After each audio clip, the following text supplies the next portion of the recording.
High above the windy blue skies of Earth, slowly rotating at the edge of deep space, is the Arthur C. Clarke Astronomical Observatory, Starlab. Last week's episode began on Earth's moon, 250,000 miles beyond Starlab, when Omega General Industries uncovered the corroded hull of an ancient alien spacecraft during a lunar mining operation. Carefully widening the excavation, the moon miners find the mummified bodies of 50 extraterrestrial humanoids scattered in grotesque positions around a 4-foot-high statue made of glittering black crystal. 2 hours later, Professor Victor Conrad and his research team arrive to investigate. Conrad takes the statue to the science complex at Lunar Base 12. 24 hours later, he contacts Dr. Maura Cassidy on Starlab. Maura, has the statue arrived yet? It'll be here in about a half an hour. We heard from the shuttle a few minutes ago. How is it being transported to Earth?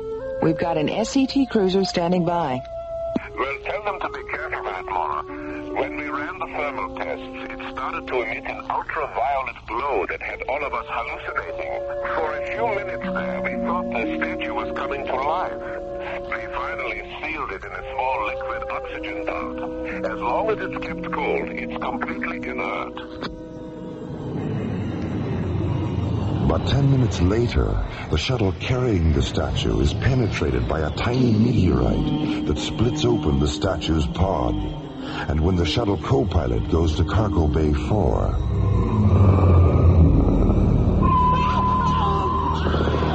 When the shuttle arrives at Starlab, the co-pilot is found hanging upside down from a storage rafter, dead.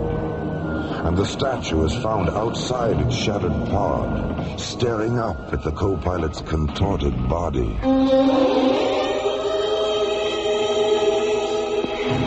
Victor, have you come up with anything to explain how the statue got out of the pod? Not unless you're willing to accept the possibility that the statue really isn't a statue at all, but some kind of transmorphic creature that feeds off the psychic energy of intelligent beings.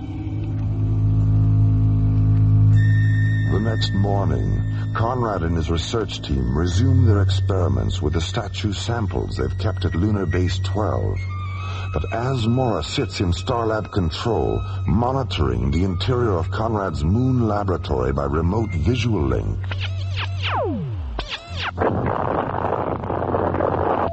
Dr. Cassidy, what's going on? I just saw telemetry from Lunar Base. Look, there's been an explosion. Jerry, contact the Solaris and tell them to get to Lunar Base 12 as fast as they can. John, buddy, what is it? What do you see? Maura, Lunar Base 12 no longer exists. What do you mean? It's been blown to pieces, completely leveled. Skipper, screen 6. Buddy, what is it? What's happening? A ship, just above the horizon.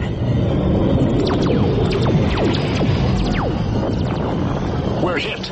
Its starboard fuel pod split open, and 2 of its thrusters damaged by laser fire from the alien ship. The Solaris banks away from the moon and makes an emergency landing on Starlab. A few moments later... Maura, the alien ship, screen 10. Listen to me, Starlab. I am Stygos, High Priest of the Trell. You have stolen the symbol of our redemption. The symbol? The statue? Narl is his rightful name. We have traced him to your moon. We know his presence has graced the machine you live in. Where is he? I don't know. Then take your last look at the stars. Starlab's confrontation with the Trell ship continues as part 2 of the ISA conspiracy, the Diatoms, takes us deeper into the mystery of the dark god Narl, an ancient demon creature from the starless dimensions of alien worlds.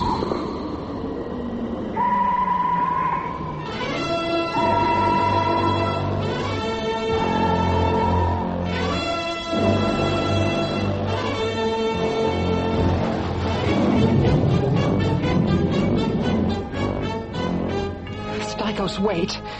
Please wait. I know where he is. But if you destroy us, you'll never find him.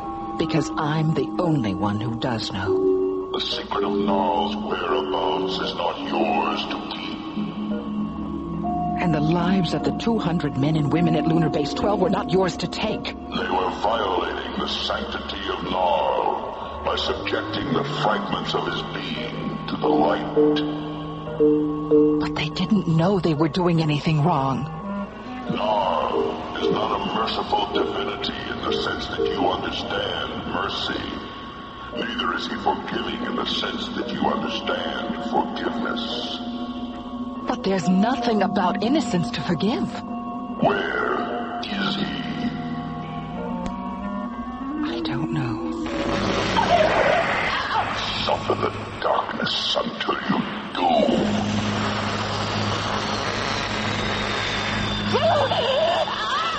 Mora! Mora! Mora, what's happening to her? Don't touch her! Don't touch her! Buddy, medical alert. Which one? Which button? Sector 4, buddy! The yellow one! Mora, don't try to panic. Just lie still. This is Medical 4. Stay where you are. An emergency unit is on the way. Jerry, your hands. Are you all right? I guess so. What happened? Well, she was watching the screen, talking to the alien. And then the screen threw off a tremendous burst of color. And then the lightning was all over her. It was so cold, it burned my hands. John? I'm right here, Mora. And so is Buddy. Dr. Rossiter's on her way. John, I'm blind. Sightless, visionless, unseen, Mora's eyes eclipsed by a light-fearing intruder from an alien world.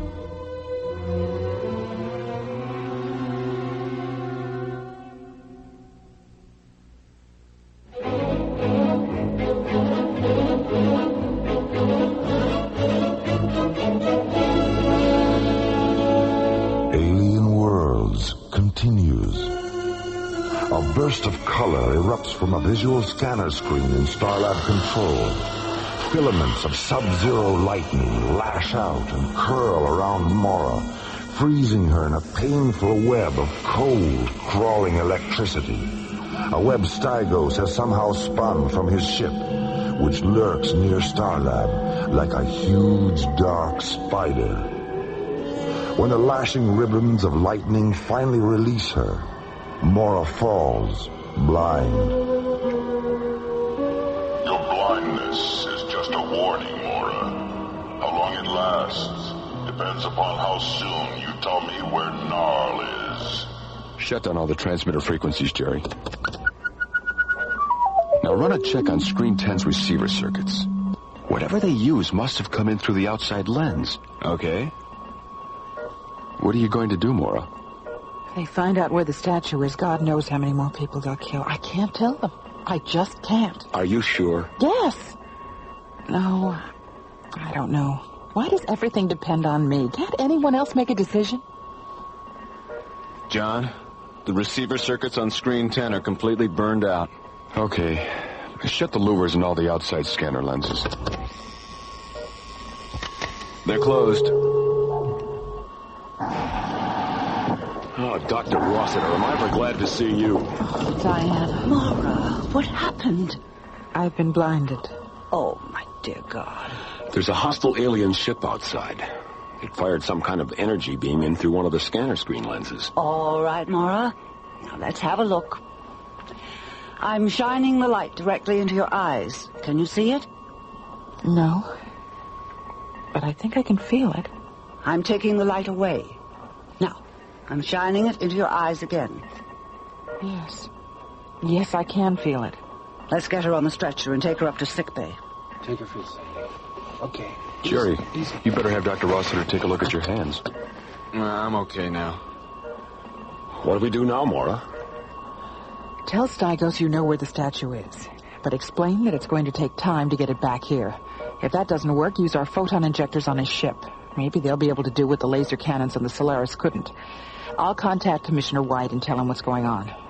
Now, come on, Diana. Communications first, and then sit back.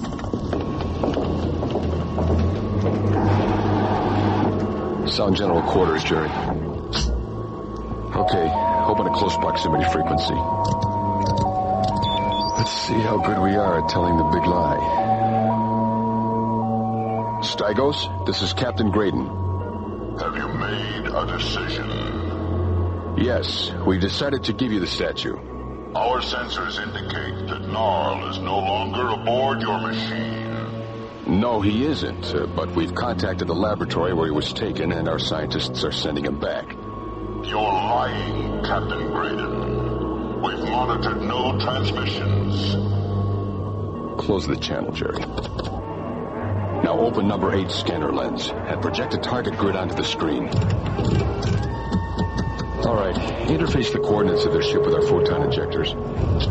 We have a target interlock. Stand by. And for God's sakes, keep away from the screen. 4, 3, 2, 1. No good, Skipper, no good. Their force field is deflecting everything. The ship's coming around. Jerry, shut down screen. Too late. There. Buddy, hit the deck. Crawl away from the lightning. It stopped. What happened? Jerry, let's see what's going on. Skipper, the ship's moving away from us. Buddy! Look! What is it? Magnify it, Jerry. My God. It's a city. A floating city.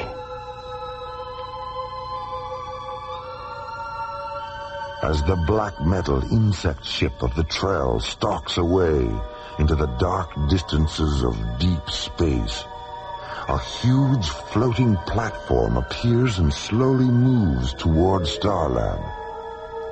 On the platform, a dazzling architectural phantasm, a dream city of white crystal towers, transparent steel minarets, gleaming arches, and pale metal domes. As John, Buddy, and Jerry stand silently in Starlab control, watching the approach of the shining mirage-like metropolis, Mora tries desperately to contact Commissioner White at the ISA Command Center on Earth. I'm sorry, Dr. Cassidy, but it's a top security conference. Commissioner White left strict orders that he wasn't to be disturbed. Listen, we've got an emergency situation up here. I'm only following orders. Yeah, right. That's what they all say. Now, Mora, if you don't change your tune, I'm going to be forced to stick a tranquilizer syringe in your backside. ISA, please have him contact me as soon as possible. I will, Dr. Cassidy. ISA out. If I could only see. Mora, we haven't even examined you yet. And already you're acting like a poor little orphan child who's got herself lost in the woods. I am? Yes, you am. Don't start feeling sorry for yourself now. We have too much to do. Attention all Starlab personnel. The emergency alert is terminated. Stand down from general quarters and return to your stations. Dr. Cassidy, please contact Captain Graydon and Starlab Control. John, it's Mara. What's happening? The troll ship has broken off its attack and left the area. What did you do to get him to back off? It wasn't anything we did. It was something else. What? A city. A what? A floating city. Are you serious? Mora, he's serious. It's holding a position 2 kilometers off Starlab. A huge space platform with a fantastic white city built on it. It looks like something out of a futuristic Arabian Nights. I'll be right there. Come on, Diana, take me back up to the bridge.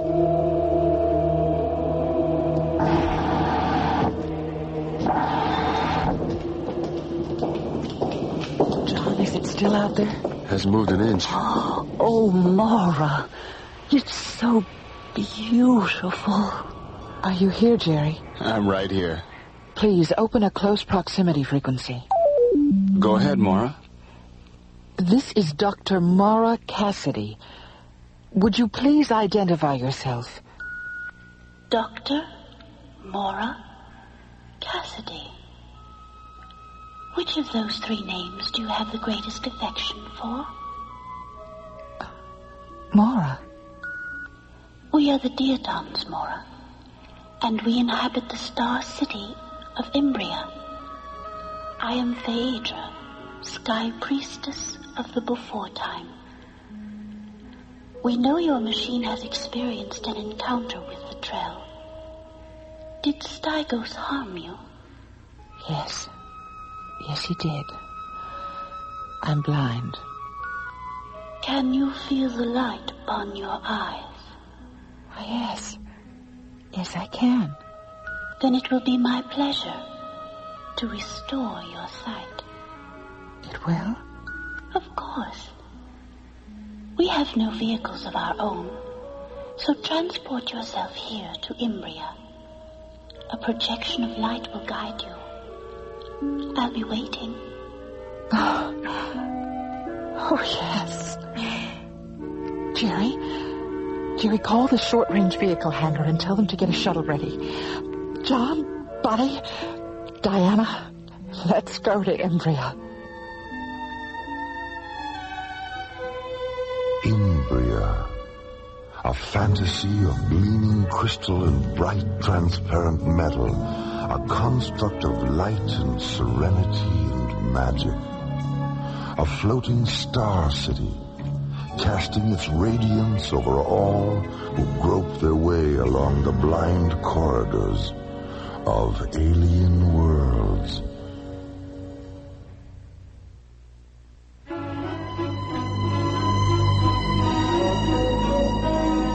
Alien Worlds continues. Inside the white crystal city of Imbria, which floats 2 kilometers beyond Starlab, Phaedra kneels in her meditation chamber, listening to a sky mantra, the Diaton healing music she will use to restore Mora's sight.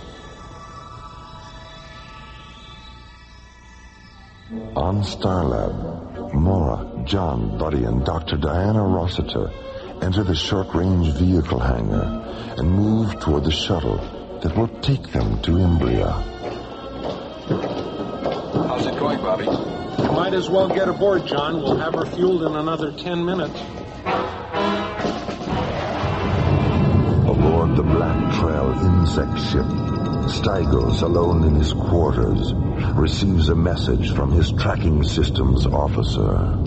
Stygos, what do you want? As our ship withdrew from Starlab, we monitored a transmission. It was the voice of the female. Who received the transmission?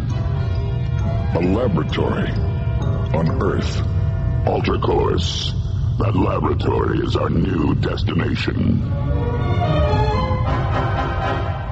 Meanwhile, at the ISA laboratory, Commissioner White and Julian Benedict, head of the World Council's Experimental Weapons Section, are debating over which of their 2 organizations should have possession of the Black Crystal statue, Gnarl.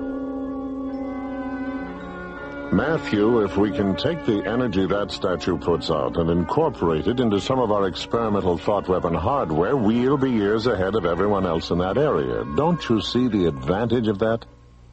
No, Julian, I don't. This is a science complex and not an arsenal. Matthew, weapons development is as much a part of science as molecular biology or celestial mechanics. Is it? When was the last time you heard of someone being killed by a microscope or a mathematical equation? The bomb started out as a mathematical equation, didn't it? Yes, and so did triple-yield agriculture, and antibiotics, and spaceflight. The bomb was created within the reality of a global war, Julian. That reality no longer exists, and I see no reason to encourage its return. The last thing we need is a repetition of the arms race of the 60s, 70s, and 80s. Didn't the Petroleum War teach you anything? That had nothing to do with us. It had everything to do with us, Julian, and you know it. I want that statue. Julian, do you believe in the evolution of human consciousness? Of course I do. And what about immortality? Do you believe in that? Yes, I suppose so. Then would you mind telling me of what use weapons are to evolution and of what use war is to immortality? I didn't come here to discuss abstract philosophy. The statue stays here, Julian. Do you know what this is, Matthew? I haven't the slightest idea. It's a World Council directive signed by the Secretary, ordering you to release the statue to my section.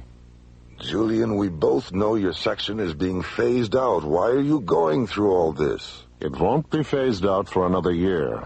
And if I can help it, it won't be phased out at all. After all, what if the statue should fall into the wrong hands? What would be our defense against it? Can I see that directive? Thanks. You'll have to excuse me now, Julian. I have things to do. And stay away from my people. I've already given them orders not to cooperate with you. As far as you're concerned, I'm the ISA, and this is between us. What is this, Matthew? Some kind of conspiracy? Yes, it is, Julian. A conspiracy of my values against yours.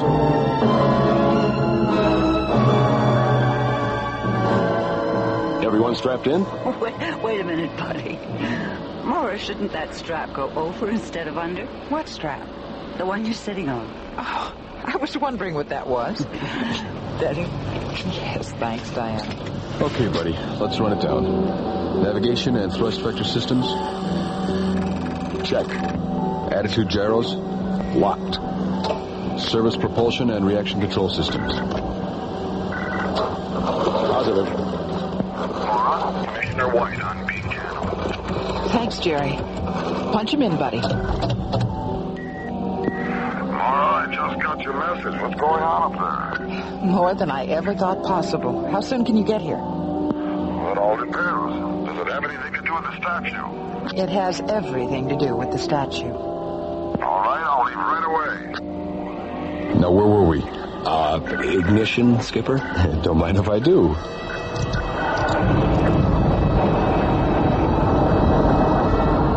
As John, Buddy, Mora, and Dr. Rossiter jet toward the Diaton Star City, Imbria, Commissioner White enters the short-range vehicle dome near the ISA laboratory and boards a priority shuttle. 5 minutes later, the shuttle is towed from the dome to Launch Pad 6. Then, as the setting sun slowly erases the day, the shuttle lifts off and disappears into the darkening sky, racing toward Starlab on twin streams of fire.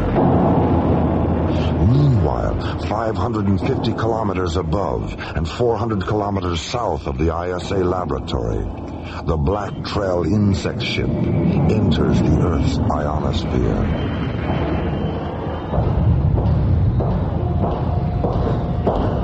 We are approaching the laboratory, Stagos. Have precautions been taken? Our impulse deflectors will confuse the echo patterns of any detection beam that touches us. We will appear to them only as a flaw mirage. Leave me now. I sense that you are restless now, but be patient. Your disciples are near. Your deliverance is at hand.